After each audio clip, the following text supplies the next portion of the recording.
एक बार एक गुरु अपने शिष्यों को प्रवचन दे रहे थे। वे कह रहे थे कि जिंदगी कभी कभी उलझी हुई पहेली लगने लगती है। हर तरफ से परेशानियां आती रहती है और आप ये समझ नहीं पाते कि आगे का रास्ता क्या है।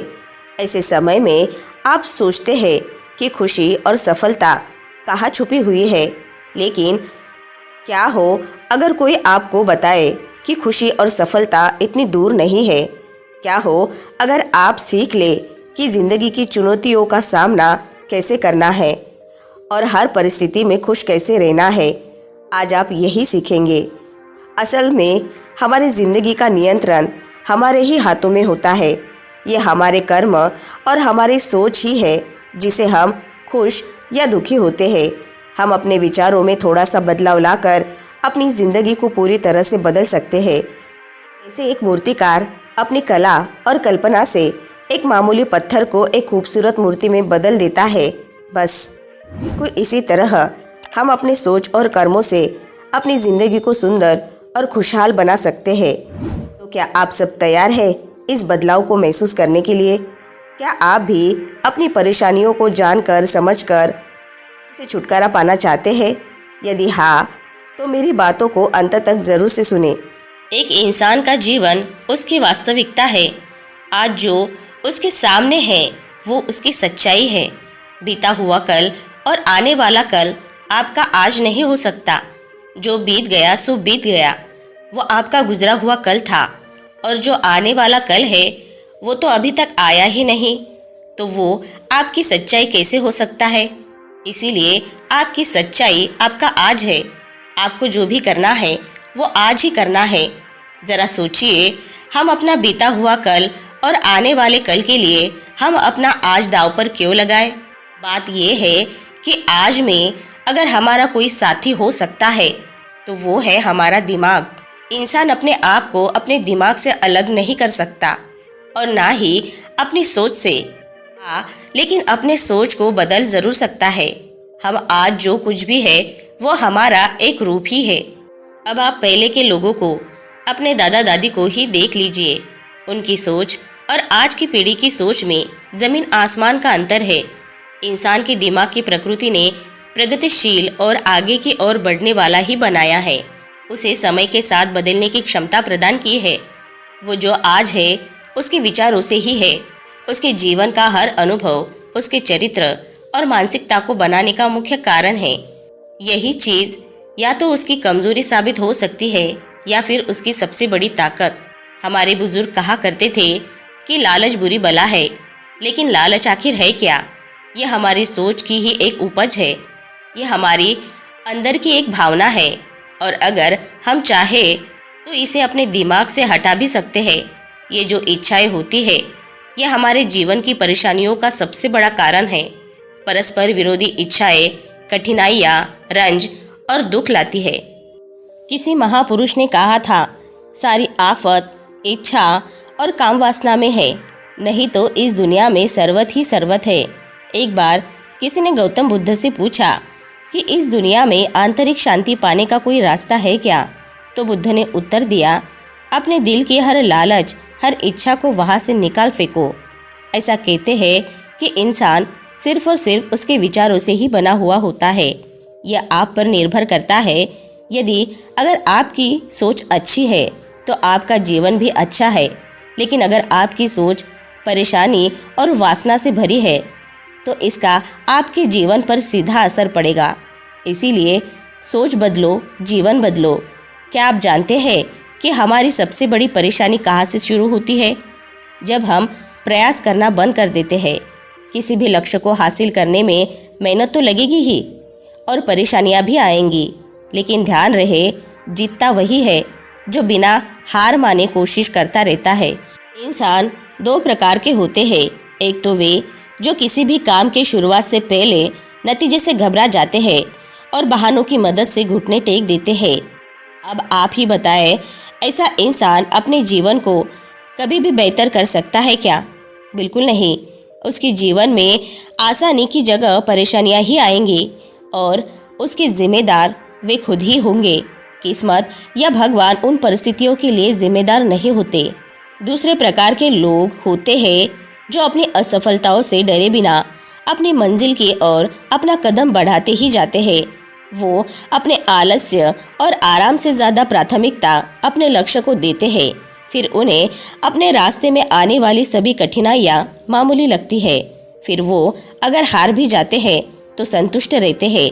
कोई शिकायत, कोई निराशा, कोई पश्चाताप नहीं रहता, क्योंकि उन्होंने कोशिश करना नहीं छोड़ा और उन्होंने हमेशा सही का ही साथ दिया। कभी भी गलत और नकारात्मक भावनाओं को अपने ऊपर हावी नहीं होने दिया। इसीलिए उनके बोध विफल हमेशा मीठे ही निकले। वही अगर आप अपने फ़ायदे के लिए किसी के साथ गलत करेंगे तो आपके साथ कभी भी अच्छा नहीं होगा। ये एक ब्रह्मांडी नियम है कि जैसा बोओगे वैसा ही काटोगे। अक्सर लोग इस नियम से डर जाते हैं और उन्हें लगता है कि नियम का सीधा संबंध दंड यानी सज़ा से होता है। ऐसा नहीं है। नियम का मतलब होता है सिद्धांत। अगर आप नियमों का पालन करोगे तो आपके साथ सब सही होगा, और अगर आप नियमों को भंग करोगे तो सज़ा मिलनी तो ज़रूरी है। अब अगर कोई भी नियम सज़ा देता है तो उसका मुख्य उद्देश्य मनुष्य की सुरक्षा होती है। अब ये जो सर्वव्यापी ब्रह्मांडी नियम है कि जैसी करनी वैसी भरनी, अगर आप इसका पालन करोगे तो ये आपके लिए ही अच्छा है, और अगर इस नियम की अवहेलना करोगे तो इसमें आपका ही नुकसान है। अंत तक चुनाव आपका ही है। मुश्किलें यानी परेशानियां हमारे साथ हमेशा ही रहती है। जब हम बच्चे होते हैं, बड़े हो जाते हैं या बुजुर्ग हो जाते हैं, परेशानियां हमारा साथ कभी नहीं छोड़ती। लेकिन जैसे जैसे हमारी उम्र बढ़ती है और हम अपने बीते सालों पर नज़र डालते हैं, तब हमें गुजरे हुए समय की परेशानियां काफ़ी छोटी और सरल लगने लगती है। अब आप पढ़ाई को ही ले लीजिए। जब हम विद्यालय में पढ़ते थे तब हमें वहाँ की पढ़ाई बहुत मुश्किल लगती थी, लेकिन जब हम बड़े हुए और वास्तविक दुनिया से सामना हुआ तब इस बात का एहसास हुआ कि छात्रीय जीवन तो हमारी ज़िंदगी का एक स्वर्णीय समय था। असल जंग तो यहाँ शुरू हुई है। क्या आप सबको पता है ऐसा क्यों होता है? ज़िंदगी में मुश्किल भरा समय बीत जाने के बाद वो मुश्किल इतनी आसान क्यों लगने लगती है? क्योंकि तब तक हम उस परेशानी की गहराई को समझ चुके होते हैं, उसके आदी हो चुके होते हैं। अगर वापस से हमें वैसी ही मुश्किलों का सामना करना पड़े तो हम अपने पुराने अनुभवों की वजह से उसका अच्छे से और ज़्यादा चतुराई से सामना कर पाएंगे। अचानक समस्या आने पर घबरा जाना एक आम बात है, लेकिन हमें यहीं पर संभलना है। जब हम घबराते हैं तो गलतियां कर बैठते हैं। इसीलिए अपने दिमाग पर नियंत्रण करना और उसमें चल रहे विचारों को समझना बहुत ज़रूरी है। अगर आपने यह रुकावट पार कर ली तो समझो परेशानी गायब हो जाएगी। मानसिक स्थिरता सबसे ज़्यादा ज़रूरी है, क्योंकि मुश्किल समय में आपको गलत तरीके के विचार भी आते हैं, लेकिन इन विचारों पर लगाम लगाना ही असल परीक्षा है। अगर आप अपनी परेशानियों का दोष दूसरों पर डालेंगे तो कभी भी इस परेशानी से निकल नहीं पाएंगे। जीवन की आधी से ज़्यादा परेशानी का मुख्य कारण यही है कि इंसान अपने विचारों को और अपने दिमाग को सही से संतुलित नहीं कर पाता। किसी ने बिल्कुल ठीक ही कहा है कि आप सबसे ज़्यादा धैर्य एक धैर्यहीन इंसान के साथ ही रहकर सीख सकते हैं। अगर आप उसके धैर्यहीन स्वभाव के साथ खुद भी अपना धैर्य खो देंगे तो फिर उस परिस्थिति का सामना कैसे कर पाएंगे? बिल्कुल यही संबंध हमारा और हमारे मुश्किलों का भी है। मुश्किल समय में अगर हम अपने दिमाग का संतुलन गंवा देंगे तो हम अपने जीवन को मुश्किल बना देंगे। इसीलिए दिमाग और विचारों का संतुलन सबसे ज़्यादा ज़रूरी है। अब समझते हैं कि व्यक्तिगत स्वतंत्रता का मतलब क्या होता है और ये हमें हमारे जीवन की समस्याओं को सुलझाने में कैसे मदद कर सकती है। व्यक्तिगत स्वतंत्रता का मतलब है कि हर इंसान अपने व्यक्तिगत निर्णय के लिए स्वतंत्र है। जैसे जब आप बाज़ार जाते हैं तो वहाँ से हमें अपने लिए कुछ खरीदना है। क्या खरीदना है और क्या नहीं, ये पूरी तरह से आपकी व्यक्तिगत पसंद होती है। आप किसी पर भी कुछ खरीदने के लिए दबाव नहीं डाल सकते। इसी तरह व्यक्तिगत स्वतंत्रता का अर्थ है कि हर इंसान अपने विचारों का जिम्मेदार खुद होता है। आप सिर्फ अपने विचारों को बदलने की और उन्हें सही दिशा में लगाने की जिम्मेदारी ले सकते हैं, लेकिन दूसरों के विचारों की नहीं। एक पवित्र इंसान दूसरों के अपवित्र सोच या विचार को नहीं बदल सकता, लेकिन हाँ, वह अपने आत्मज्ञान के यात्रा में मिले अच्छे अनुभवों से दूसरों को समझा जरूर सकता है। जब भी कोई अनुभवी व्यक्ति हमें अपने जीवन से संबंधित सलाह दे, तो हमें ये नहीं सोचना चाहिए कि मैं उसकी सलाह क्यों लूँ, मैं जो कर रहा हूँ वही सही है। कभी कभी हमें अपने से ज़्यादा अनुभवी लोगों की बात मान लेनी चाहिए, क्योंकि वो उस मुसीबत से पहले ही गुजर चुके होते हैं। अगर आप उनकी बात नहीं मानते, फिर जो भी परिणाम रहेगा उसके जिम्मेदार आप खुद होंगे। अगली चीज़, कोई भी काम छोटा या बड़ा नहीं होता, काम तो काम होता है और आपका काम ही आपकी असल पहचान बनाता है। मान लो, अगर आपको एक बहुत बड़ा व्यापारी बनना है, तो आपको शुरुआत एक छोटे से काम से ही करनी पड़ेगी। धीरे धीरे, कदम दर कदम आप आगे बढ़ेंगे। अगर आपकी सोच और आपके कर्म एक हो जाएंगे, तो एक दिन आप बहुत बड़े व्यापारी बन जाएंगे। लेकिन अगर आप सोचते हैं कि नहीं, मुझे तो सीधा कुछ बड़ा ही करना है, मैं छोटे मोटे कामों के लिए नहीं बना हूँ, तो आप हमेशा वही रहेंगे जहाँ आप हैं, कभी भी उस जगह से आगे नहीं बढ़ पाएंगे। ध्यान रखिएगा कि बादलों के ऊपर उड़ने वाला एक बाज भी अपनी ऊंची उड़ान की शुरुआत ज़मीन से ही करता है। जब हम समझ जाते हैं कि हर काम की अपनी एक अहमियत है, तो कोई काम छोटा नहीं लगता। असल में कर्म करते रहना ही असल ज़िंदगी है। हमारी शारीरिक और मानसिक क्रिया ही हमारे जीवन का असली सार है। जो लोग ज़्यादा मेहनत करते हैं, जैसे मजदूर, किसान या सिपाही, वो लोग शारीरिक रूप से मजबूत होते हैं उन लोगों से जो सिर्फ एक जगह बैठकर काम करते हैं। इसी तरह जो इंसान ज़्यादा मानसिक कार्य करता है और ज़िंदगी का हर फैसला सोच समझ कर लेता है, वो अमर हो जाता है। उसे उसके समझदारी के लिए मरने के बाद भी याद किया जाता है। हमारे कर्म बीज की तरह है, जो आज हम बोते हैं वही कल हमें फल देंगे। आलसी इंसान नकारात्मकता को ही आकर्षित करता है, वही मेहनती इंसान अपने छोटे से छोटे काम में भी मेहनत और सफलता के बीज बोता है।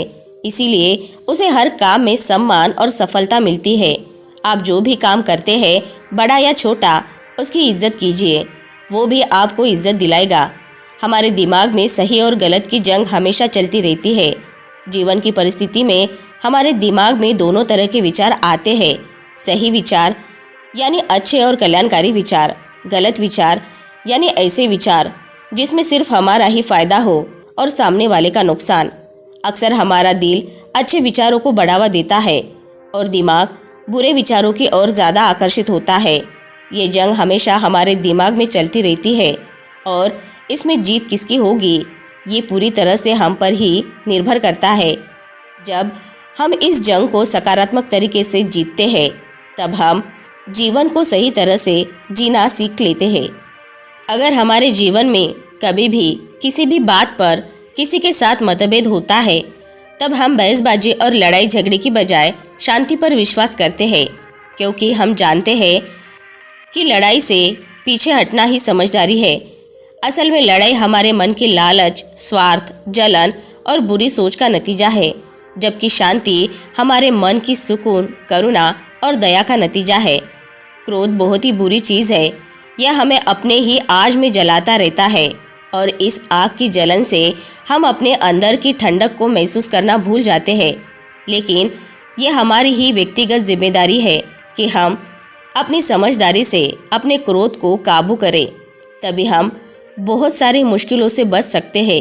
क्रोध पर काबू पाने का एक आसान तरीका है और वो है लंबी और गहरी सांसें लेना और छोड़ना। जब भी आपको क्रोध आए और कुछ भी समझ में ना आए, तो आप यह अभ्यास कर सकते हैं। आपका क्रोध जल्दी शांत हो जाएगा और फिर आप इस परिस्थिति का शांति और स्थिर होकर सामना कर पाएंगे।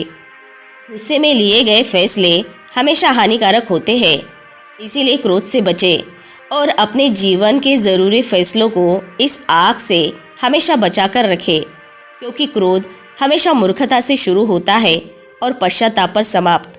दोस्तों, उम्मीद है कि आपको इस वीडियो से बहुत कुछ सीखने को मिला होगा। अगर वीडियो पसंद आई होगी तो वीडियो को लाइक और चैनल को सब्सक्राइब ज़रूर से करें और हाँ, अपना ख्याल रखें। धन्यवाद।